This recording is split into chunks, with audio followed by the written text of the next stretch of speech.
To listen to Pink Floyd's 1979 masterpiece, Comfortably Numb, is to witness a paradox of monumental proportions. As a professor of art and philosophy, I find that this specific track represents the most significant écran in the history of the band. A screen that reflects both the highest peak of their collaborative genius and the exact moment of their spiritual death. We often treat this song as a triumphant anthem, a staple of classic rock radio that brings a sense of grand, melancholic comfort. But if we peel back the layers of production and look into the raw, vibrating heart of the recording, we find something far more disturbing. Comfortably Numb is not a song about healing. It is a clinical report on the disintegration of a collective soul. It is the sound of two men, Roger Waters and David Gilmour, standing on opposite sides of a psychological wall, shouting at each other through the medium of music, producing, through their mutual resentment, a work that neither could have achieved alone. It is the final miracle of Pink Floyd, a sunset disguised as a coronation. To understand why Comfortably Numb is a philosophical crime scene, we must look at the state of the band during the recording of The Wall at Morgan Studios. By 1979, the four-cylinder engine that I often describe to my students, Waters the mind, Gilmour the body, Wright the atmosphere, and Mason the pulse, had effectively seized up. Richard Wright had already been demitido, reduced to a salaried session player by Waters' uncompromising will. The tension between Waters and Gilmour had moved beyond creative friction into a state of open psychological warfare. It was in this environment of profound isolation and corporate pressure that the demo for Comfortably Numb arrived. Originally a fragment of a song Gilmour had written for his first solo album, it was a piece of music looking for a home. Waters recognized its potential, but he didn't see a rock song. He saw a functional piece of his narrative puzzle. He saw a moment where his protagonist, Pink, is medicated by a doctor to perform on stage. A scene of anesthesia that reflected his own alienation from the audience. The resulting struggle over the arrangement of the song is the biography of the band in miniature.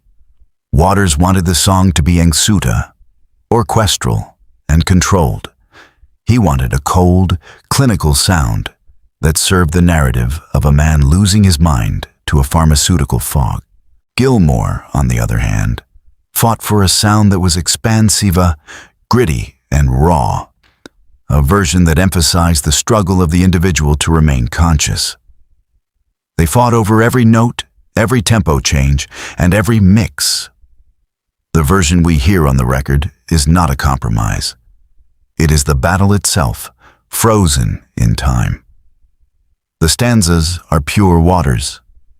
They are flat, rhythmic, and medicated. The melody moves in small defeated steps, reflecting what Friedrich Nietzsche called the last man. The creature of comfort who has lost the ability to dream of anything beyond his own security. The doctor's voice, sung by Waters, is the voice of the system, the voice of the watchmen who maintain order through sedation. Just a little pinprick, there'll be no more screaming. It is the sound of a mind that has been effectively silenced by the simulation of reality. But then the chorus arrives, and the écran shatters. Suddenly, we are no longer in the clinical room. We are in the vast, terrifying, and beautiful space of the human soul.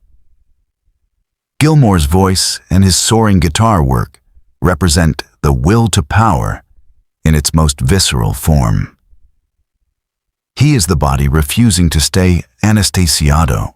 When the refrain hits, the music opens up like a wound or sunset. It is the Dionysian energy breaking through the Apollonian order of Waters' narrative. This is the logic of sensation that we see in the visceral paintings of Francis Bacon. Gilmour is not just playing notes. He is capturing the shudder of life itself. His first solo is an affirmation, a brief flash of light in the darkness. But it is the second, final solo that defines the song and the era. It is widely considered the greatest solo in the history of the guitar. And philosophically, I argue it is because it represents the physics of grief. It is a series of phrases that climb and climb, refusing to resolve, stretching the strings to a point that exceeds the comfort of the listener. It is Gilmour saying, without a single word, that there is a truth that the lyrics cannot reach. It is the individual's final scream against the encroaching wall of silence.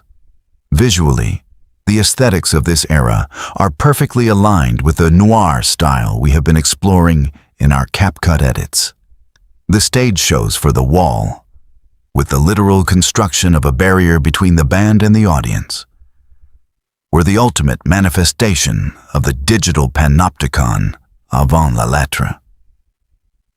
The band was performing behind a simulation, becoming ghosts in their own machine.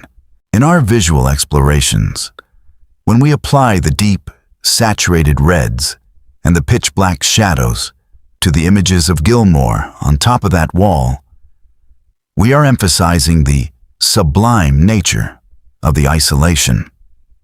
The spotlight on the guitar is the only light in a universe that has gone cold.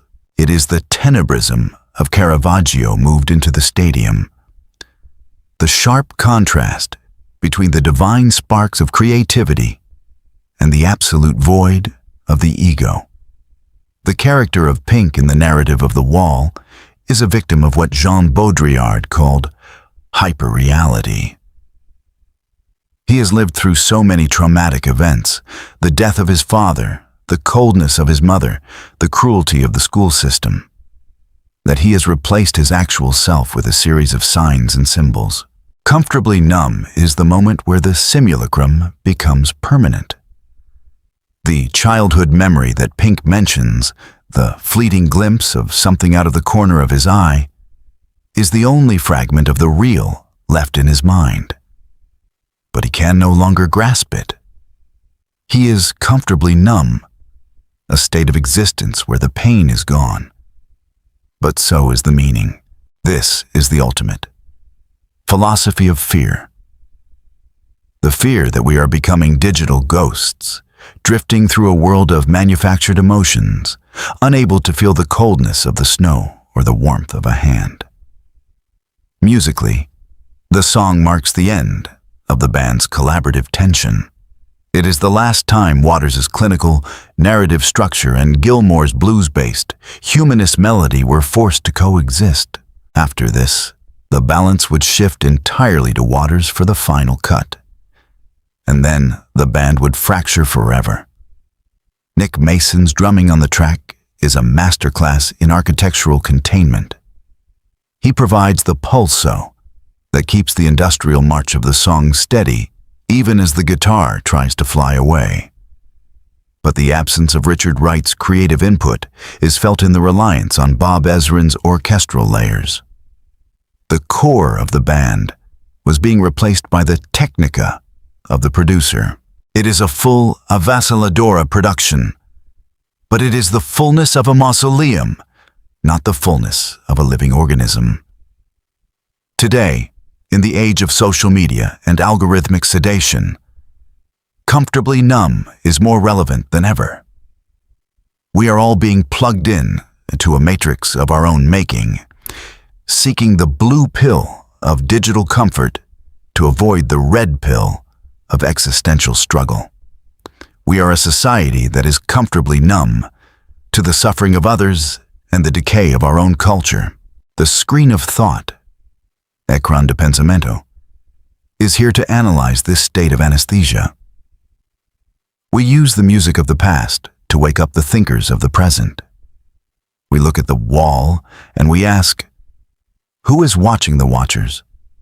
Who is the doctor and who is the patient in this digital ward? As a professor of art and philosophy, I invite you to listen to that final solo one more time, not as a piece of background music, but as a philosophical manifesto. Every bend of the string, every vibrato, is a rejection of the simulation.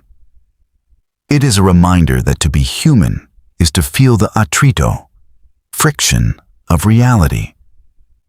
It is to choose the pain of consciousness over the comfort of the numb. Pink Floyd passed 40 años, calling this their point alto, without realizing it was their adios.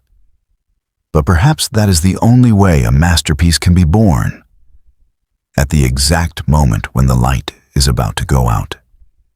The shadows of the past are long, but they are also deep, and in those shadows, we find the truth about ourselves. In our edits, as we layer the grain, the blood-red tints, and the slow zooms over the silhouettes of the band, we are trying to capture that shudder of the infinite. We are showing the texture of a soul that is fighting to be heard one last time. Comfortably Numb is the definitive cinematic essay on the end of an era. It is a prayer for the lost, a scream in the dark, and a map of the abyss.